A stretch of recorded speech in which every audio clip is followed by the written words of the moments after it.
பல கோடி ரூபாய் மதிப்புள்ள வைரையா எங்க இருப்பாங்க? நானே நீதி நேர்மை நியாயம் உள்ளம் கருணைன்னு வாழ்ந்துக்கிறேன் சார். காந்தி கையில கத்தி கொடுக்குறேன், புத்தர் கையில புல்லட் கொடுக்குறேன். இதில் நிறைய இடங்களில் மீசோட வருவார், சில இடங்களில் மீசு இல்லாமல் வருவார். இல்லை இல்லை, இளமையிலேயே குழப்பம் இருக்கும். ட்ரெயினில் பார்க்கும்போது என்னடா மீசோட வராரு, மீசு இல்லாமல் வர்றாரு. அந்த மீசை எடுத்த கதை எதுக்காக எடுத்தார்? மீசையை கேரளா நினைக்கிறேன், கேரளாவில் அது இல்லையா? ஓகே, ஆன்மீகவாதி. ஆமாம், ஆன்மீகத்தில் ஃபுல்லாக ஈடுபட்டதுனால அவர் மீசை எடுத்துட்டார். பெண்களை மதிக்கக்கூடியவர், பெண்களை எல்லா பெண்களையும் தாயை நினைக்கக்கூடியவர். ஒரு அரசியல்வாதி அப்படி நினைக்கணும், அனைத்து பெண்களையும் ஒரு தாயை நினைக்கணும், சகோதரன் நினைக்கணும். அப்படி நினச்சவர் தான் தெய்வ திருமகன். தேசிய தலைவர் இசை வெளியீட்டு விழா ரொம்ப நாளாச்சு. பிரசாத் இவ்வளவு கூட்டத்தை பார்த்து, ஆமாம் நிற்க இடம் இல்லை, இவ்வளோ கூட்டத்தை பார்த்தது நம்மளுக்கு ரொம்ப பெருமையாக இருக்குது. என்னமோ அவர் தேவர் பார்க்குற மாதிரி தான் இருக்குது, ஐயா பார்க்குற மாதிரியே இருக்குது. அவ்வளோ வேச பொருத்தம். இங்கே எல்லோரும் ஒரு சின்ன ஒரு ஐயப்பாடை வெளிப்படுத்தினாங்க. தேவர் திருமணார் பற்றிய படம், இது ஜாதி சம்மந்தப்பட்டதா அப்படின்ட்டு. தேவர் ஐயாவை ஜாதி தலைவர்னா ஒத்துக்கணும், அவர் மனித ஜாதி தலைவர். அவர் தமிழ்நாட்டிலே எல்லா ஜாதிக்கும் அவர் தலைவர், ஒரு ஜாதிக்குள்ள எல்லா ஜாதிக்கும் ஒரு தலைவர். எந்த ஒரு மனுஷன் எல்லாரும் நேசிக்கிறாங்களோ, எல்லா ஜாதி மக்களையும் தன் மக்கள் நினைக்கிறாங்களோ, அவங்க அனைத்து ஜாதி மக்களுக்கும் ஜாதி தலைவர் தான் அவர். அப்படி வாழ்ந்தவர் தான் தேவர் திருமகனார். இதில் ஒரு சிறப்பு ஒன்று தேவர் மகன் படம் வந்துச்சு. அதன் பட தயாரிப்பாளர் அந்த சமூகத்தை சேர்ந்தவர் இல்லை, கமலஹாசன். அந்த படத்தின் கதாநாயகன் கமலஹாசன் தேவர் சமூகத்தை சேர்ந்தவர் இல்லை. அந்த படத்தின் இயக்குனர் பரதன் அவர்கள், அவரும் தேவ சமூகத்தை சேர்ந்தவர் இல்லை. அந்த படத்தில் நடித்த வடிவேலுவாக இருக்கட்டும், நிறைய நடிகர், நாசர் அவர் இஸ்லாமியர். என்னை பொறுத்தவரைக்கும் அதில் தேவராக இருந்தவர் நடிகர் சிவாஜி கணேசன் அவர்கள் தான். அதுக்கடுத்து சங்கிலி முருகன் அவர்கள், 2 பேர் தான். இது எல்லாருமே சமூக சேர்ந்தவர்கள். ஏன்னா ஒரு ஜாதி படம்னா அந்த படத்தின் தயாரிப்பாளர் அந்த ஜாதியாக இருப்பார், அந்த படத்தின் டைரக்டரு அந்த ஜாதியாக இருப்பார். அந்த என்னென்ன ஆமாம்மா, தேவர் மகனில் பாருங்கள், அவர் அங்கே கரெக்டாக இருக்கார். அவர் நான் தான் மறந்துட்டேன். சில விஷயம் கரெக்டாக இருப்பாங்க, நமக்கு அதில் கொஞ்சம் வீக்குனால. தேவர் மகனில் கதாநாயகன் நடித்த கௌதமி அவர்கள் அந்த சமூகத்தை சேர்ந்தவர்கள், ஓகேயா? ரேவதி அவர்கள் அந்த சமூகத்தை சேர்ந்தவர்கள், ஓகேயா? அப்புறம் அவர் ரேவதி ரசிகராக இருப்பாங்க, எங்கள் ரேவதி வீட்டிலேயும் இருப்பாங்க. ஏன்னா ஒரு இந்த ஃப்ளோ போயிடும் எனக்கு. நான் பேசுகிற வீக்கு எங்கே விட்டு எனக்கு தெரியாமல் போயிடும். ஜாதி படம்னா அந்த தயாரிப்பில் அந்த ஜாதியாக இருக்கணும், இயக்குனர் அந்த ஜாதியாக இருப்பாங்க, கதாநாயகன் அந்த ஜாதியாக ஆளாக பார்த்து போடுவாங்க, வில்லனி அந்த ஜாதிக்காரனை பார்த்து போடுவாங்க. இப்படி ஒரு ஜாதி படம் எடுக்கும்போது அவங்க ஜாதிகளாக பார்த்து எடுக்கிற படம் தான் ஜாதி படம். தேவர் மகன் அப்படி இல்லை. இந்த தேசிய தலைவர் தேவர் திருமணார் வாழ்க்கை வரலாறு எடுக்கிறாங்க. இதில் பார்த்தீங்கன்னா தேவர் நடிக்கிறாருல்ல, அவர் தேவரா? இஸ்லாமியர். அவர் தயாரிப்பாளர் இல்லைன்னு நினைக்கிறேன். இல்லை இல்லை. இயக்குனர் தேவரா? இல்லை. தயாரிப்பாளர் தேவர் இல்லை, இயக்குனரும் தேவர் இல்லை, கதாநாயகன் நடித்தா ஐயாவும் தேவர் இல்லை. இது எப்படி ஜாதி படமாகும்? மியூசிக் டைரக்டர் இசைஞானி இளையராஜா, அவர் எல்லாத்துக்கும் பொதுவானவர். அவர் எந்த ஜாதியுமே இல்லை. அவர் மனித இனத்துக்கே பொதுவானவர். அவர் யாருக்கெல்லாம் காது இருக்கோ, மிருகத்துக்கு, பறவைக்கு, காது இருக்க எல்லாருக்குமே அவர் பொதுவானவர். அவர் அப்போ இசைஞானியும் சமூக சேர்ந்தவரில். அப்போ தேவரை பற்றி ஒரு படம் எடுத்துட்டு அதில் இருக்க யாருமே தேவர்னா அதுதாங்க தேவரையா. அப்படி தான் அமையும். தேவரையா உண்மையிலேயே அவங்க ஜாதி மேலே பற்று உள்ளவர், அந்த ஜாதி மேலே வெறி உள்ளவர்னா இங்கே தயாரிப்பாளர், இயக்குனர், நடிகர் எல்லாமே அதே ஜாதி அமைஞ்சிருப்பாங்க. அவருக்கு அது இல்லாதனால அந்த ஆத்மா வேலை செய்யும். அந்த ஆத்மா, அந்த அவருடைய எண்ணப்படி அந்த ஆத்மா அப்படி தான். இங்கே வெவ்வேறு சமூகத்தை சேர்ந்தவர்கள், வெவ்வேறு மதத்தை சேர்ந்தவர்கள் தேவரையா படத்தில் ஒன்றிணைகிறாங்க. இதுவே மத நல்லிணக்கத்துக்கு சான்று. இந்த விட சான்று இருக்கு.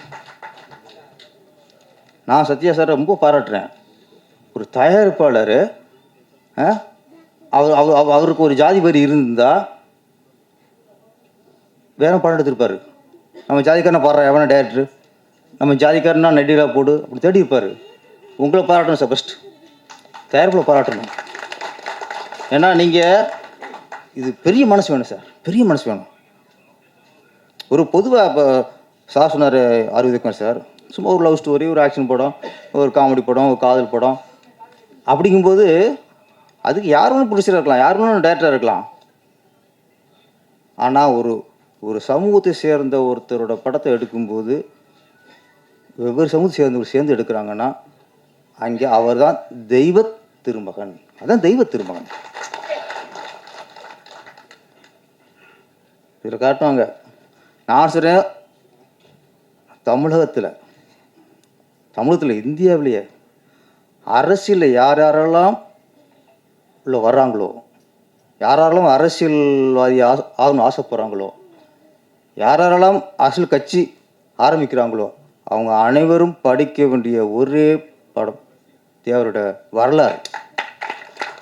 ஒரு மனுஷன் எப்படி தன் மொழியை நேசிக்கணும், ஒரு மனுஷன் எப்படி தன் சார்ந்த மக்களை நேசிக்கணும், ஒரு மனுஷன் எப்படி தேசத்தை நேசிக்கணும், ஒரு மனுஷன் எப்படி தெய்வத்தை நேசிக்கணும். ஒரு மனுஷனுக்கு தெய்வ பக்தி எந்த அளவுக்கு முக்கியமோ அந்த அளவுக்கு தேசபக்தியும் முக்கியம்னு சொன்ன ஒரே தலைவர் தேவரையா. இது யார் சொல்கிறா?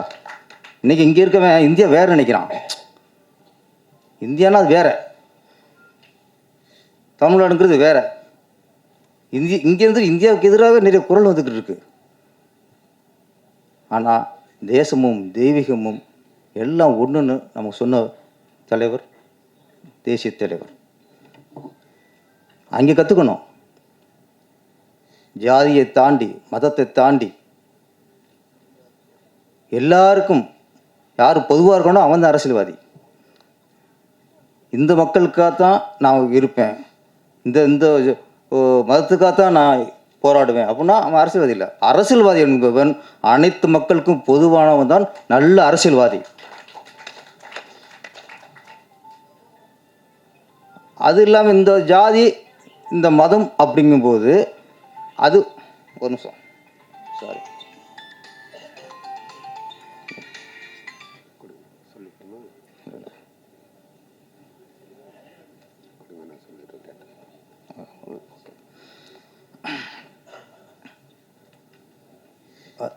ஒரு ஜாதி தலைவராக இருந்தால் நீங்கள் ஒரு ஜாதி மக்களுக்கு நீங்கள் போயிடலாம். ஒரு மதத்துக்காக நான் உழைக்கிறேன்னா நீங்கள் ஒரு மதத்துக்காக ஒரு அமைப்பை ஏற்படுத்திக்கலாம். ஆனால் அரசியலுங்கிற வரும்போது அனைத்து மக்களுக்கும் பொதுவானவனாக இருக்கணும். அவன் தான் நல்ல அரசியல்வாதி, இல்லைன்னா அவன் காரியவாதி. ஏன் திருப்பி தேவரான்னு சொன்னால் அவருக்கு எல்லா மக்களும் ஒன்று தான், எல்லா மக்களும் ஒன்று தான். தாய்ப்பால் எங்கே குடித்தார்? அவர் இந்துவாக பிறந்திருக்கலாம், ஆனால் ஒரு முஸ்லீம் தாயிட்ட தாய்ப்பால் குடிச்சு வளர்ந்தார். அவர்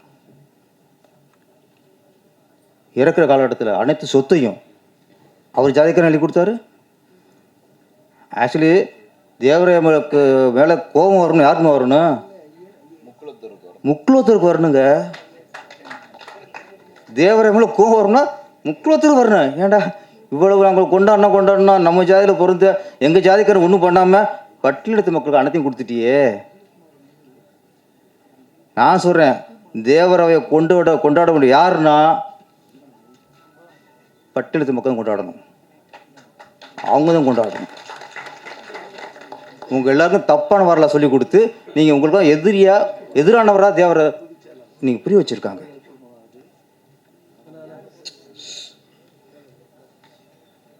அப்போது கோபப்பட வேண்டியது முக்குலத்தவர், கொண்டாட வேண்டிய யாருன்னா பட்டியலத்து மக்கள். அதை புரிஞ்சுக்க முதல்ல இங்கே அப்படியே சில அரசியல் அப்படி மாற்றி போட்டுரும்.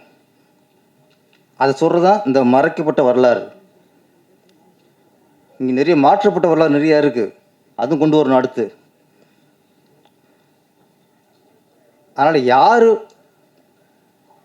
தேவர்மன் எப்படி டைட்டில் வைக்க போச்சு, தேவர்னு எப்படி ஒரு ஜாதி பேர் வச்சு கொண்டாட போச்சு. தேவமோனை பார்த்துட்டு தேவதையாக கோவப்படணும். அங்கே தேவரத்தையும் கடைசி சொல்கிறார் கமலாசன், படிக்கடா காட்ட மாட்டியா, யாரை திட்டுறாங்க கடைசியா? நீங்கள் படம் எடுத்துட்டு கடைசியாக தேவரத்தை திட்டுறாங்க. உங்களுக்கும் கோவம் வருது, தேவருக்குள்ள கோவம் வரணும், முக்குறத்தில் கோவம் வரணும். கடைசியாக தேவர்மன் சில குறிப்புக்கு சொல்கிறேன். பொதுமக்கள் எல்லாம் கொண்டாடிட்டாங்க, எல்லா மக்களுக்கும் தேவர்மனை கொண்டாட போனது. இதில் நிறைய இடங்களில் மீசோட வருவார், சில இடங்களில் மீசு இல்லாமல் வருவார். இல்லை இளமையிலேயே குழப்பம் இருக்கும். ட்ரெயினில் பார்க்கும்போது ஏன்டா மீசோட வர்றாரு, மீசு இல்லாமல் வர்றாரு. அந்த மீசை எடுத்த கதை எதுக்காக எடுத்தார்? மீசையை கேரளா நினைக்கிறேன், கேரளாவில் அது இல்லையா? ஓகே, ஆன்மீகவாதி. ஆமாம், ஆன்மீகத்தில் ஃபுல்லாக ஈடுபட்டதுனால அவர் மீசை எடுத்துட்டார். பெண்களை மதிக்கக்கூடியவர், பெண்களை எல்லா பெண்களையும் தாயை நினைக்கக்கூடியவர், ஒரு அரசியல்வாதி அப்படி நினைக்கணும். அனைத்து பெண்களையும் ஒரு தாயை நினைக்கணும், சகோதரன் நினைக்கணும். அப்படி நினச்சவர் தான் தெய்வ திருமகன். நான் சொல்கிறேன், ஒரு நாட்டு மக்களுக்கு சேவை செய்ய வர்றவங்க, அரசியல்வாதியாக வர்றவங்க முதல்ல தேவராவை முழுக்க தெரிஞ்சுட்டு அவரை படிச்சுட்டு இங்கே உள்ளே வரணும். இந்த ஆக்சுவலி இளையராஜா ஐயா சொன்னாங்களா ரைட்டில் மாதிரி சொல்லி, இதுதான் கரெக்டு. இன்றைக்கி தேசியத்தை நேசிக்கிற ஆள் தலைமை யாரும் இல்லை தமிழ்நாட்டில். எல்லாம் வெவ்வேறு இதில் இருக்காங்க, தேசிய நேசிக்க தலைவர் இல்லை. அதனால் தேசிய தலைவங்கிறது இந்த படத்துக்கு சரியான டைட்டில். ஜாதி வேறுபாடு இல்லாமல் அனைத்து சமூக சேர்ந்தவர்கள் சேர்ந்து தேவர் திருமலையாவுக்கு அவர் புகழை போட்டு மன்னமாக இந்த படத்தை எடுத்ததுக்கு நன்றி. இந்த படம் மிகப்பெரிய வெற்றி அடைய வேண்டும். தொடர்ந்து அடுத்து இந்த மாதிரி சமூகத்தை தேவையான படத்தில் நீங்கள் எடுக்க வேண்டும். நன்றி, வணக்கம்.